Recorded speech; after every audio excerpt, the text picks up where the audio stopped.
Sorry Bang Rasman. Bang Rasman, Ya, soal Alvin Lim itu ya. seperti apa Bang? Abang kan udah Baik. ditunjuk jadi Nah, pengacaranya. itu tadi ya. Itu tadi dalam 4-5 hari ini saya menyaksikan ada seorang pengacara si hitam kumal yang kerjanya memposting pengacara yang lain sambil menyudutkan pengacara tersebut. Menurut saya, si pengacara ini yang sudah sangat sombong, sangat angkuh dan menjijikkan. Kenapa? Karena profesi advokat itu kita belajar, terutama belajar ketika kita ujian advokat, disumpah.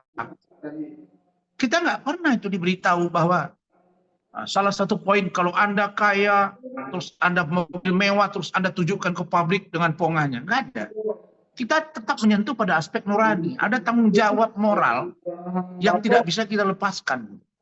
Jadi saya takut ya, jangan sampai lawyer-lawyer muda bergeser nih. Bergeser pikiran dan hatinya dari aspek responsibility secara nurani menjadi materialistis. Tidak saja materialistis, tapi juga pongah, angkuh, dan sombong. Ini sudah keliru. Karena kalau lawyer dia di daerah atau di Jakarta, kalau dia hanya menemukan klien-klien yang tidak ada duitnya, dia nggak mungkin bisa beli mobil mewah, bos. Nah, jadi kalau itu diorientasikan seorang lawyer yang kuat itu, yang berhasil itu dengan materi, dan itu dipajang-pajang, di begini-begini, kan, ini menurut saya harus ditertibkan. Jadi saya berharap Bang Oto Hasibuan, Bang Yusril, ya, yang mereka itu lawyer yang sedang berada di sana, saya kenal kedua orang ini, ya saya berharap agar organisasinya itu diberitahu supaya menegur yang bersangkutan, diingatkan gitu loh. Nah, kemudian rasanya tidak juga pantas dipersoalkan ya, karena selalu melakukan body shaming kepada orang, ya.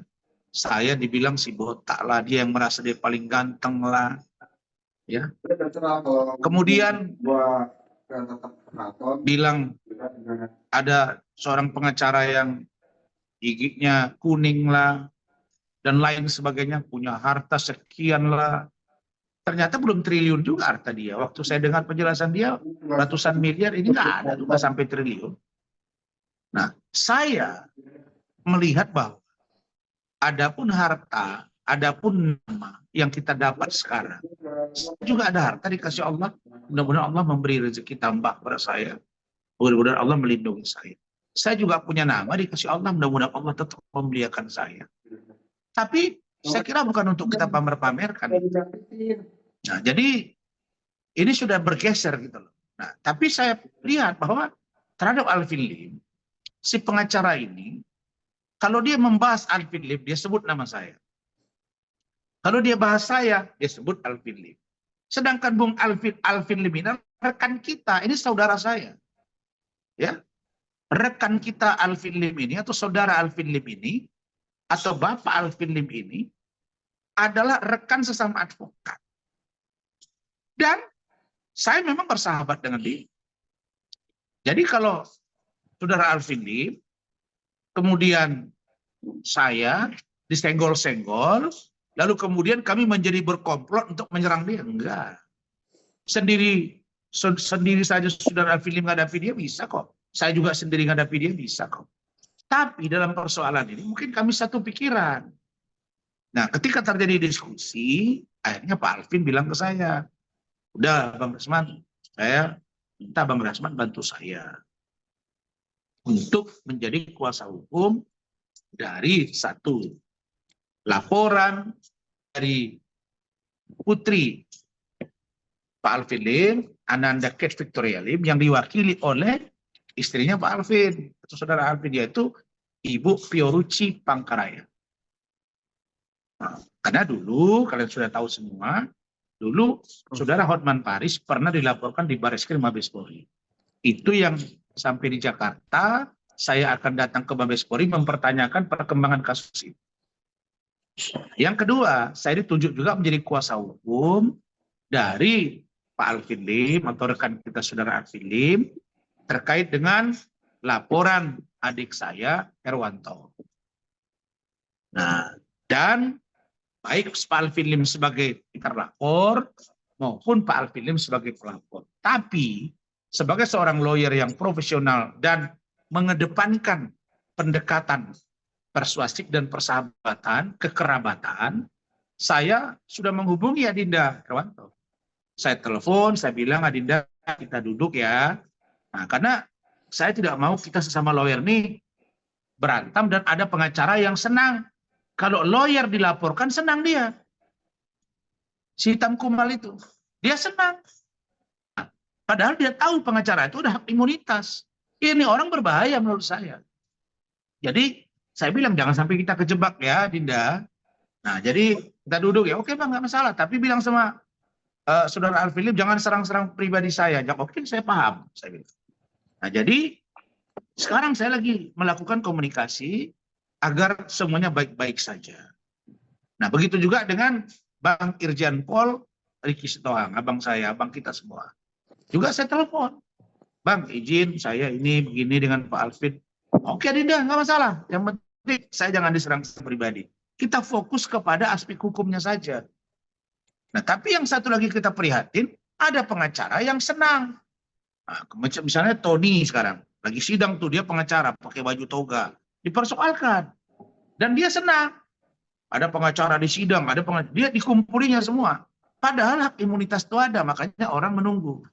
Oke, kita akan kejar di kasus Kate Victoria Lim. Ada lagi beberapa data yang kami punya, yang juga kami akan sikat ini orang. Begitu.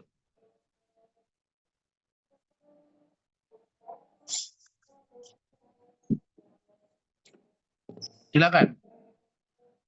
Oke, berarti Bang, Abang megang banyak kasus ya, bukan cuma satu ya Bang ya, di Alvin Lim ya Bang? Saya pegang dua. Saya pegang dua. Satu, laporan Ibu Pioruci Pangkaraya, istri Pak Alvin Lim dengan Kate Victoria Lim. Kemudian saya pegang laporan Pak Alvin Lim terhadap adik saya Herwanto, yang juga lawyer. Dan juga saya pegang laporan Adinda Herwanto terhadap Pak Alvin. Jadi kalau diakumulasi ada 3 kuasa. Dan kuasanya sudah saya terima. Sebelum Pak Alvin Lim berangkat ke Cina, jadi begini ya, kalau ada di medsos yang bilang Pak Alvin Lim melarikan diri ke Hong Kong lah, ke Cina lah, ke Singapura, itu bohong. Memang beliau itu sedang berada di Cina, beliau telepon saya, kami WA sampai dengan tadi. Memang beliau sana lagi cuci darah dan kalau memungkinkan akan melakukan cangkok ginjal. Ya mudah-mudahan berhasil. Kita mendoakan teman sejawat itu supaya dia selamat, sehat, bukan didoakan untuk dia hancur. Heran saya, tidak ada satu agama di dunia ini yang disuruh mendoakan orang untuk celaka. Tidak ada.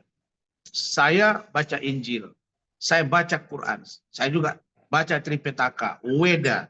Teman-teman saya agama lain, kita berdiskusi, nggak ada. Nggak ada. Semua diarahkan untuk kebaikan, kedamaian. Bahkan kalau di Injil itu lebih saya baca ketat di situ. Apa itu? Kalau pipi kananmu ditampar, maka kasih pipi kirimu. Begitu. Itu di Injil. Kalau di Al-Quran, kalau kamu dilempar, maka kamu kasih dengan senyuman. Ibaratnya dilempar dengan batu, kasih pisau. Artinya kasih kedamaian. Jadi ada orang yang ingin huru hara. Ada.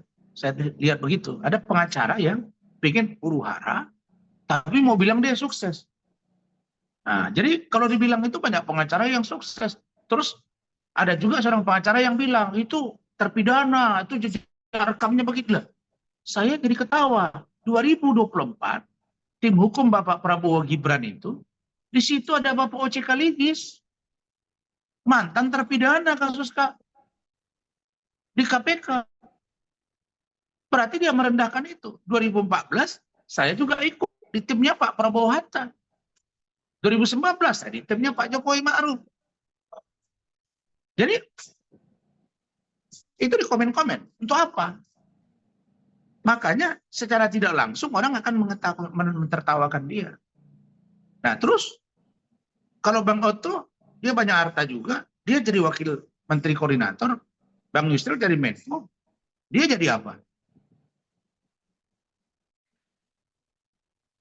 Si pengacara ini, dia juga datang belakangan, dan bukan juga pimpinan tim. Jadi sudahlah, kalau menurut saya, kasus saudara Alvin Lim ini, masuklah Anda pada substansi. Jangan masuk pada yang remeh-temeh, apalagi melakukan body shaming. Masa orang ditantangin, ayo tunjukkan sekarang berapa deposito. Tunjukkan sekarang ini. Terus istri, bahas-bahas istri orang. Bahas-bahas istri dia lah, istri orang lah. Istri.